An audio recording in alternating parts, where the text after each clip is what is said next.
creates a much stronger foundation for you to explore all these different avenues with art and NFTs and product and whatever you can think of, as opposed to just the product being the thing that your community is built around. Like if there's a bigger philosophy that you can express continually and kind of build out with all these different iterations and publishing all these different things, I think that's been the strength of Visualize Value, is every piece of work that goes out is kind of this cumulative effort to build this like library of assets that people reference and share and things of that nature.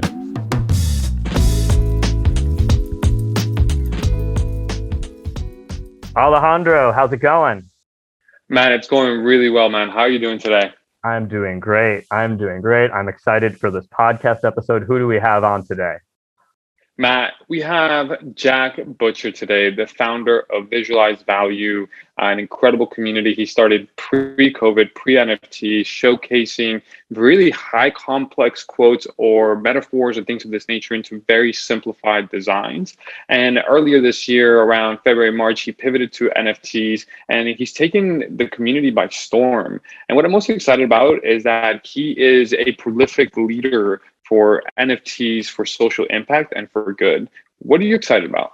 Yeah, given my journalism background, I'm a big fan of visual storytelling. I'm always really interested in creators who can simplify complex concepts into like easily shareable, digestible, visual graphics. And he's done a great job of doing that. I think that's really key to driving mainstream adoption, which is part of our mission. So excited for this conversation with Jack.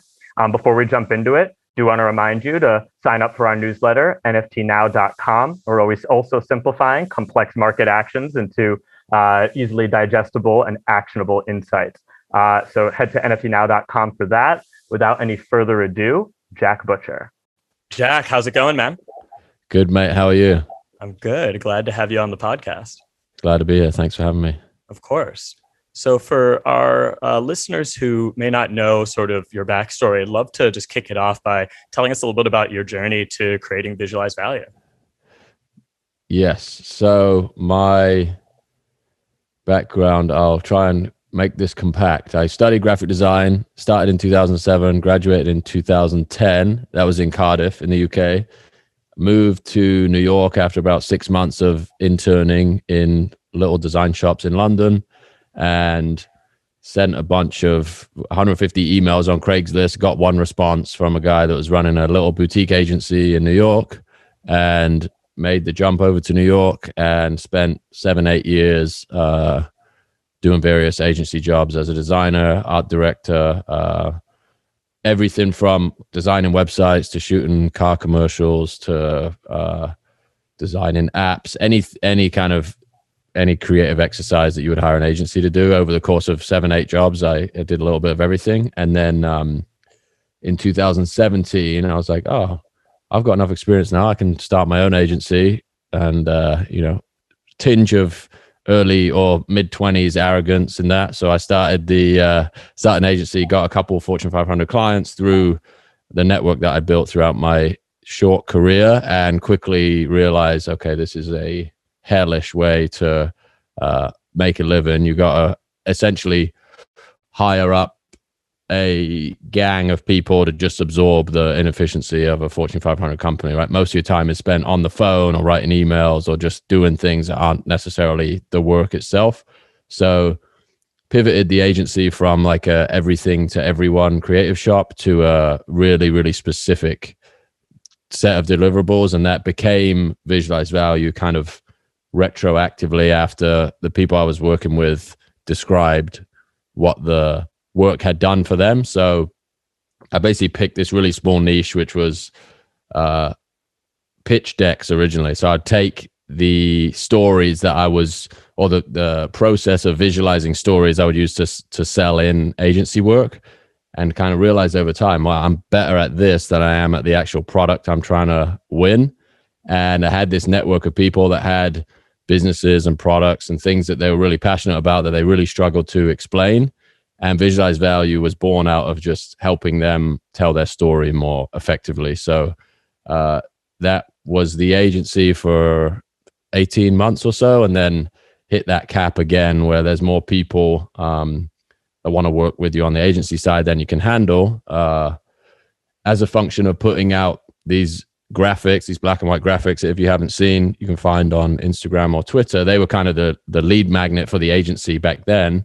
And then it became, had enough reach to start testing out products. So we sold some art in a book, we sold some prints, and then built a couple education products. So helping people learn the skill of visualizing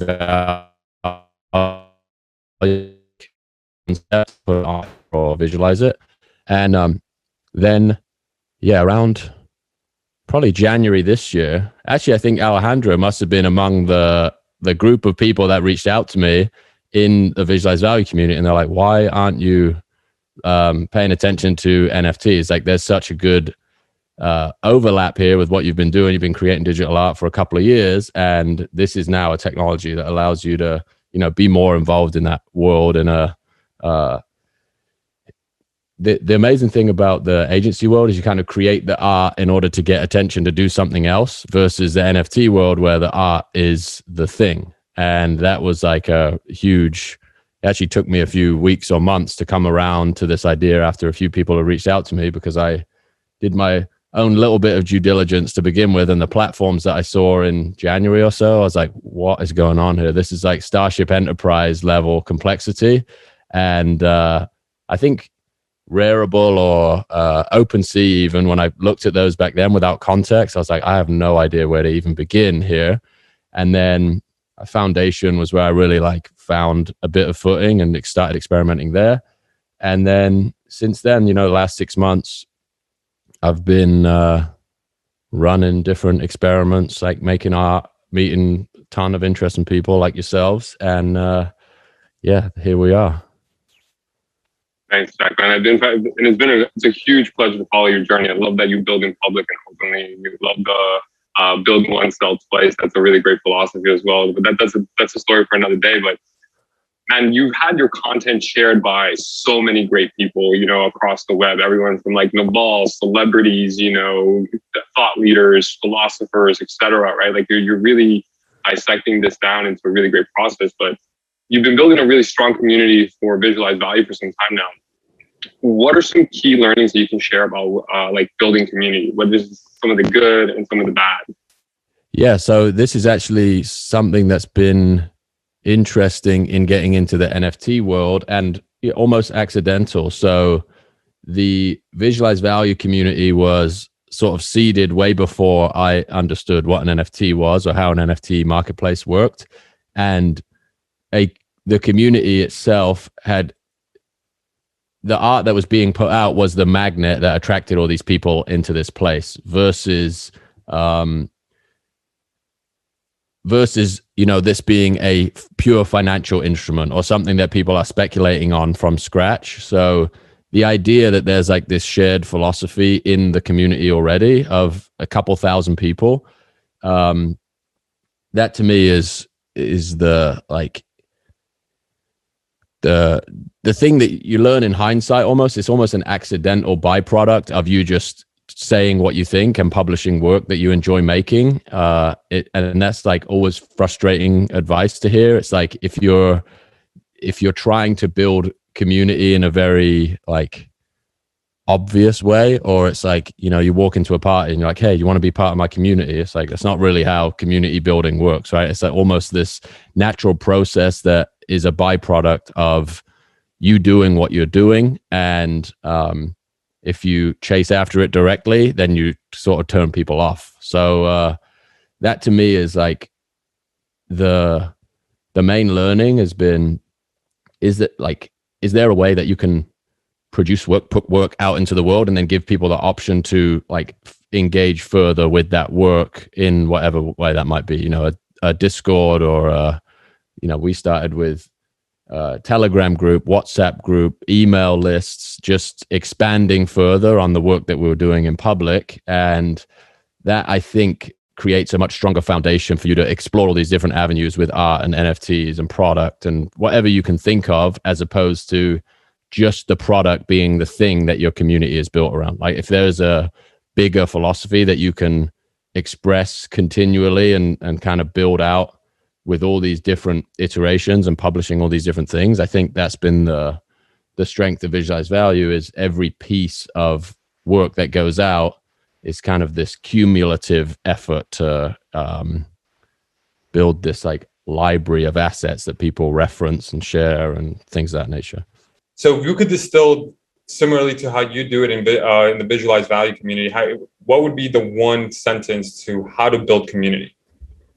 So I think something along the lines of being yourself unapologetically in public consistently is how I've managed to make this work in any semblance of a way.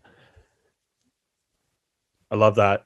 One of the things I think you've done really well with visualized value is like distill what can be complex and then sometimes like intimidating concepts into very simple and engaging and visual formats that I think like really help educate and kind of bring people in that otherwise might be turned off by perhaps the subject matter. And so I'm curious, as we're looking towards fostering mainstream adoption of NFTs, what do you think are like the most effective approaches, strategies for doing that? First of all, thank you very much. That's the intention, is to take these things that are like really difficult to understand or things that have helped me and then retroactively like repackaging them in a way that the way I've thought about it is like, how do you design a more attractive front cover for an idea or a concept that makes people want to dig in a little further? Maybe it doesn't encapsulate everything about it, but it pulls on the string of curiosity. And I think in the NFT space and the crypto space more broadly, there are so many of the people who are incredibly convinced about the future of crypto are highly technical people. So NFTs is like this new branch of crypto that is you can start to grasp without having the technical understanding of like the specific functions of a blockchain, for example. So I think pairing that medium that's going to bring a lot of people in regardless, because it's more closely aligned with culture, and you see things like Top Shot and even like avatar projects that you can pretty quickly understand why someone outside of crypto would get interested in that thing. It's a status symbol in the same way that a lot of other physical things are status symbols. I think there are like core concepts to Web3 and NFTs that you can start to break down into these like these visual distillations of the differences between a Web 2 and a Web 3, for example. So there's a few things along those lines that I've been playing around with, and that's been a big device that I've used in visualized value has been the contrast between either like how you might have thought about something versus how you could think about something. There's this great thing you can do with visuals, whereas there's an instant comparison that your eye makes between two ideas. And one of the things that I've been playing with is, what is the visual difference between a Web 2 and a Web 3? So there's all different scenarios that you can do there. I made a piece, the difference between a JPEG and an NFT. One is just a square with a JPEG. The other is an NFT with a little blue check mark in the top right. And that just conveys a ton of information, but at the same time doesn't answer all the questions. So it actually sparked like a bunch of controversial debate on Twitter, which is how I think people get to learn a lot of things these days anyway. So distilling it down without like murdering the nuance and getting somebody interested in like, why is that different, has been the objective in a few recent pieces, like Web 1 to Web 2 to Web 3, and how like that adds different dimensions. And there's so much material to work with on the visual side here, because there are so many visual concepts that people are already familiar with in Web 2, and then you can draw comparisons and contrasts to what that might look like in Web 3. And visualized value it began really as basically adding visual context to philosophy is a way I think about it. And this is really, Web3 and NFTs are a technical manifestation of a new type of philosophy in a lot of ways. So you can take those same principles and that same objective and overlay it on what's happening with this transition from, the way the internet was to the way that at least the three of us on this call are betting that it's going to be in a period of time. That's really elaborate, Ron. I love how you're describing the Web3, Web2, Web1. That distillation is really powerful. I know you mentioned a little bit about controversy on Twitter. You like to stir up a little bit more than just conversation. Let's chat about a little bit about what happened earlier this year with Twitter, the platform itself. Can you give our listeners some context and what happened and what was the outcome? Yeah, so I have a personal Twitter account. Visualize Value is a separate Twitter account, and I had maybe 6 or 7 accounts. I have little creative projects. I'm sure everybody does this in the same way that you register a domain. You're like, okay, I need to get the Twitter handle, and I'm going to start posting stuff. And I must have had maybe 7 or 8 accounts attached to the same email address, which I now know is a rookie mistake. You just put the +1 or the +2 after the email, and it lets you register with the same email. And I think in March or something, there was a big purge of duplicate accounts on Twitter. I think this, there was all the political heat that happened earlier in the year, and then Twitter responded, and it was just a big algorithmic sweep. So if you hit a couple of criteria, then a bunch of your accounts were going to get deleted. I also had @value, which was like my intention there was actually to get into like the redefinition of value and how how economic systems are changing, but it was going to be all written content, not visualized value, which is obviously the graphic content I've been producing. And one day I think I was actually on the computer and I went to switch accounts. It's like, this account has been banned. This account is suspended, sorry. And that was everything except my personal account. So visualize value. I had a couple of other accounts that were a lot smaller. And I just took the screenshot. I had like 5 emails come into my inbox. It's like, this account's suspended. And fortunately, I tweeted out the screenshot of the thing, something about platform risk. I got a bunch of DMs from a few people that work at Twitter that had been following Visualize Value. And they're like, let me escalate this or we'll get it back. And took a day or so, and I was able to make a case. I had to write an email to explain. So the reason they banned them was the accounts had overlapping content or something. So they were trying to claim that I was using 3 accounts to say the same thing or something of that nature. I'm not sure how that's determined, but managed to get back, I think 3 or 4 of them, Visualize Value, and a couple of other really tiny accounts that I was running some experiments on. And that turned into a big discussion around decentralized social. And this was really before, it had to be close to when I was just about getting into the world of NFTs and decentralized social. And this is when BitClout was like ramping up. And so it's kind of a huge blow to a business like Visualize Value, because the Twitter account is really like responsible for 80% of eyeballs and relationship building. So pretty shocking to have that just like ripped out. And I know that I was fortunate just in the fact that I had a decent sized personal account and network that I could tweet out and ask for help. I think if I didn't have that, I would be in a very different situation. I'm sure there's a ton of people who lost assets that they've put hours and hours, years of creativity and thought into because an algorithm triggered, they tripped a wire in some algorithm. And I was hoping that this was going to put me on some course of like, okay, I'm going to decentralize everything. I'm not going to rely on Twitter anymore.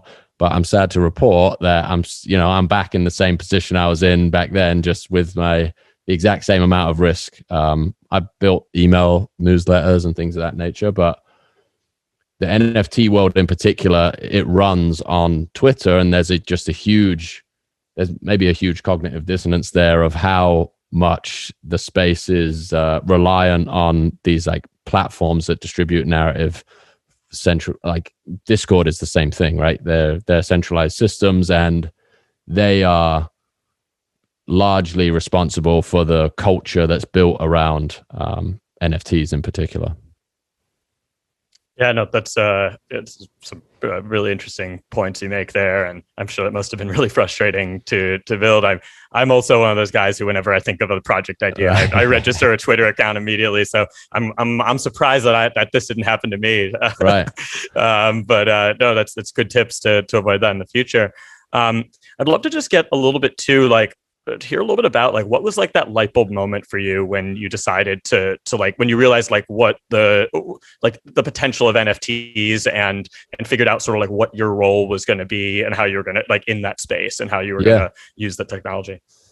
Yeah, so I'll be completely transparent about my foray into it. Originally was just like absolutely shocking to me. Like I had like heard from people like Alejandro, like you have to start experimenting with NFTs and look at this, pay attention to it. And like I said, I looked at platforms that were way over my head in terms of complexity, and then Foundation popped up, and it's like, oh, this makes total sense. You upload a piece of artwork and you begin an auction for that piece of artwork. And I wasn't embedded in NFT culture in the same way that I am now. I'm glad that I did that now because it got me into this world, but it definitely, I just followed the same playbook I had been for Visualize Value, right? Try it, see what happens, document your learnings, then try something different. And the art world is a little different than that, but people make way more calculated moves, and there's much more scrutiny, I think, in terms of how much work you publish and like what frequency do you make work available, and how do you price it and things of that nature. And I didn't come into this world with any of that context. So originally I saw this as a like almost a separate component to the rest of the Visualize Value world. But with time, there's like this huge convergence of understanding how valuable it is to make like ownership available to people that believe in the Visualize Value network, right? And I say ownership in a, this is not financial advice and, all of those disclaimers that you need to give, but the idea that there are people who are not interested in buying education products on Visualize Value, don't necessarily want like a print on their wall that they're going to change out every couple of weeks or months, but to be able to like own a piece of artwork that is like the what's the word I'm trying to use here? The really strange thing about NFTs is the inverse relationship to scarcity, right? You can own an image that you actually want that thing to go as viral as possible. And Visualize Value has kind of proven that mechanic over time, that there are like these images resonate at scale, and to give somebody the option to own an image that they know resonates at scale and resonates with them in a really special way is it's just something that there was no technology for before. There was no way to make that possible. So that, to me, it took a little while for that to click, and then once it did, like even the subtleties, the direction of the business, I started to think about it a little different. And again, I'm not coming at this from the angle of like a pure play artist, which I think is, at least at this point in time, there's like a tranche of people and artists that are massively respected in the NFT space because they were publishing work in 2017, 2018. They're like crypto native, digitally native artists. And Visualize Value is like, I don't know, I feel like it doesn't fit into any of those categories very smoothly. So it's like a thing unto itself. So trying to figure out what the next iteration of it is, and all the different ways you can experiment with NFT technology to get people to interact with the world of visualized value in new and like more involved ways is like the next iteration of this, not just making images available for purchase. Yeah, I love that. And especially on that note, you're consistently using your voice and your platform to give back to important causes. What drives you to create these initiatives? And then I'd love to dive deeper into what inspired you to step forward for the Afghanistan refugee program that you did, and what was the result of that? Yeah, so that's been a theme of, I think the amazing thing actually that NFTs in general make possible is there's a very well aligned, it really aligns the monetization of creative output. So if I'd have said, this thing is going on in Afghanistan, here's a GoFundMe page, everybody go and contribute to this thing. Nothing wrong with that. That's great. Do I think it would have raised $200,000? Absolutely not. So I feel like people who have the ability to produce work that they already have like this proven network effect for, can then direct energy and attention in all of these interesting ways that also give people something back for their contribution too. So one of the things we ran before NFTs were a part of what we were doing was in, I think it was Christmas 2020, we said, purchase any digital visualized value product. No, sorry. Donate the dollar amount of any visualized value product to a charity of your choice and just forward the receipt to us and we'll give you the product. And that was I think that we raised $120,000 for, hundreds, thousands of different charities. People chose the thing that resonated with them. And we instead of all of the tax implications of us raising money, redonating it, choosing which charity to go for, I think that was where the spark went off in my mind, where I was first of all, people are really willing to support causes if there's, particularly if there's an incentive to do so, because I think everyone has good intentions, but if there's if you're confronted with a decision that has either a time limit or an incentive attached to it, it's human nature to be you make a decision in that moment as opposed to oh, that's a good idea, I'll come back to it later. So I think NFTs create this really interesting tweak on maybe it's human psychology or sociology, where you can have an asset represent something you care about. So your skin in the game is represented by something you hold in your wallet as opposed to a transaction you forgot about. So I think that has a bunch of different implications. One, it's you remember the filters that you could put up on your Facebook profile photo. Everybody's really quick to hit the filter button and show your support for this. And there's nothing wrong with that. Yeah, nothing wrong with that. It's great. But how, does that actually signal that you have the next level of support is saying, I spent X or I committed X amount of capital to this cause I care about. And I think the network effect of even novel technology, right? There are a bunch of different reasons why that particular initiative was able to raise, we were able to raise the amount of money we did, because it's a new application of a new technology and it's aligned with, the work that I was already doing. It's not a massive pivot from the daily feed of visualized value. So I think just in general, NFTs are going to be an interesting mechanic for philanthropy. And even since we did that, there's been some amazing examples. Did you see the lobster? I can't remember what they were called, that PFP project. No, tell us more about that. What is that? Was that like based on like you guys or something? No, but that we did another fundraiser for Coin Center. It's like the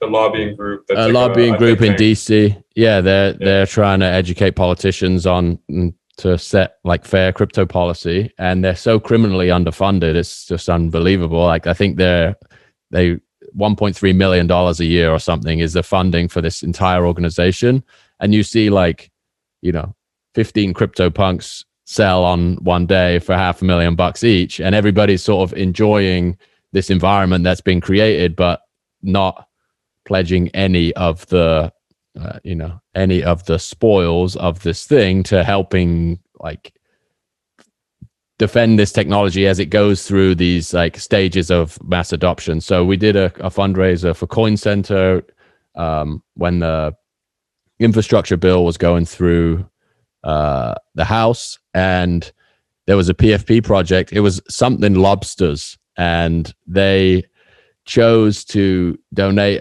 a decent chunk of the I think the mint, the proceeds from the mint to Coin Center. They donated 1,000 Ethereum, so 3 years of operating expenses for this this think tank. In 24 hours they raised that money, and the crazy thing is that kind of money is just sloshing around this ecosystem on a daily basis. And I think that's going to be a huge part of the next chapter of crypto and NFTs, is just how much can be accomplished playing these like positive sum games. And I think we're just on the cusp of seeing a lot of that play out more, more in the mainstream. It's exciting, man. And I think